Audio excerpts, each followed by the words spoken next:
We are at LinkedIn in Dublin, and I am here with Jennifer Montague. Amazing. So, Jennifer, I want to ask you, what's been the most unforgettable marketing campaign that you've either seen or put together? Okay, well, one of my favorites that I've done myself, and I wouldn't say that this is, world renowned or anything like that, but I used to work for a company called Plan Day that does a scheduling app. Yeah. And this was right around the time that there was a problem with Ryanair. I'm probably in the wrong country to talk about this, but Ryanair had not scheduled their pilots properly. And it was all over the news that 40,000 people had been stranded because they couldn't fly. And so I did a tweet back when it was Twitter saying, tweeting at Ryanair saying, our scheduling software comes with a free trial, just saying. And that kind of took off quite well because it was very topical and I was very proud of myself. I literally read the news and I was like, this is perfect. And I got to work early to launch this. So I think that was something that personally as a marketer, I was very proud of being topical and funny and cheeky. And so that was my own personal one. But I think there's campaigns that are funny. There's campaigns that pull at your heartstrings. There's all kinds of different things. But maybe my example that I shared with you earlier was actually your company, Reachdesk. Okay. So I was being reached out to by BDRs, but I was on maternity leave. And so I kept saying to the individual, might have been you, I can't remember, it was a while ago, but saying, look, I'm on maternity leave. I'm not in a position to make this decision right now. I won't be coming back for a year.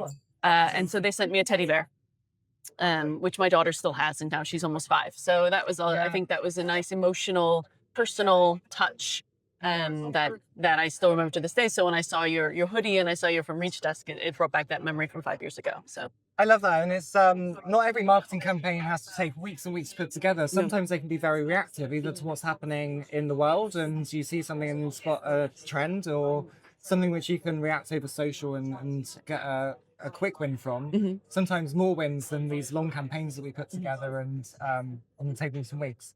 So when you're coming up, how do you teach that? I think there's a combination of things, right? I think the first thing for me that's important is to know, I think sometimes as marketers we're programmed, there has to be some kind of output. There has to be a lead that needs to be generated from this. Everything we do has to have some kind of ROAS, right? Yeah. And yes, to an extent it is. But when I did my tweet, I wasn't expecting leads to be generated from that. When I was sent that teddy bear, they knew I wasn't going to be a customer for at least a year. There wasn't anything behind it. There was no agenda. It was just something clever or kind or genuine that just happened. And I think you have to let your team and let your people have that flexibility to go, this might not generate leads, but it's a nice thing to do. It will stay with someone for a really long time. I think a great example of that is these pet food delivery companies that we have around the world. And when sometimes the pet passes away, they send something to the owner knowing you're not a customer anymore, but we care.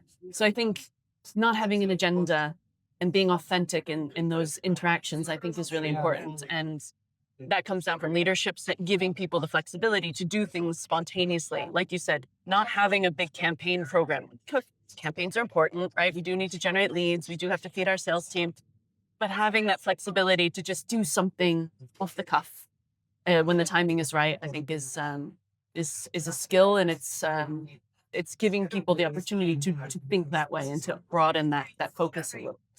I love that. And at LinkedIn today, or over the last 2 days, we've been talking about turning your network into your net worth. How do you turn your network into a connection and something which is going to generate the business value?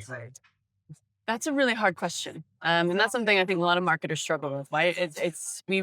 Again, it comes down to what's your intentions. Yeah. If I come to you and say, hey, Ben, let's go for a coffee because I secretly want to sell you something, you're going to be very wary of me. But if I say, we're in the same space and I want to help you, I think that's a different, that's going to change the dynamics of that relationship. So I think it kind of comes down to what is the intention behind it? Offering something rather than trying to gain something, going with some advice or agreeing to be, on an impromptu interview without expecting anything in return. I think that helps. I think it's a lot about being genuine and authentic. In this world of AI, there's so much crap out there, right? The AI slop. So people are craving that authenticity. And if you can be authentic, I think that'll help you stand out. And so when you're connecting with people, making sure it's not transactional, but actually helpful. And there's some reciprocity you get something, I get something, let's work together. I think that will, maybe in the short term, you won't get that lead right away, but in the long term, it's helping build your brand. It's helping build your personal brand. It's what people will say about you when you're not in the room. And that's going to be worth way more in the long run. So sometimes it's hard to track and measure, but if you keep leading with value and keep giving, then it will come around full circle eventually. It's just a longer game than the play. Absolutely. And maybe a core example of that is I have a podcast. This is not to plug my podcast, but it's something plug it, Marketing Corner with Casper and Jen. But we started this podcast when I was on maternity leave, and I thought, I need to stay sharp. And myself and another marketer were like, let's just start a podcast. And we don't get anything out of it. We don't get paid to do it. We meet every month. We do 4 episodes. We plug them out every week. And it's what we've learned, what we suggest, what we advise, and everything else. And it's just giving. But what has happened is, right, our networks have been built. I've gotten my last 3 jobs have come from this podcast because people hear me and they say, she knows what she's talking about, right? But that's not why we started it. It's just, we wanted to give, we see so many people having the same problems we're having, and we wanted to help people like us, what we wish we had learned. And now that's kind of coming back tenfold. It took 5 years, but it's coming back tenfold. That's amazing. Well, thank you so much for filming this episode of Gift Masters in real life. You've been amazing, and can't wait to spend the rest of the afternoon with you. Yeah, likewise. Thank you so much. Thanks. Thank you.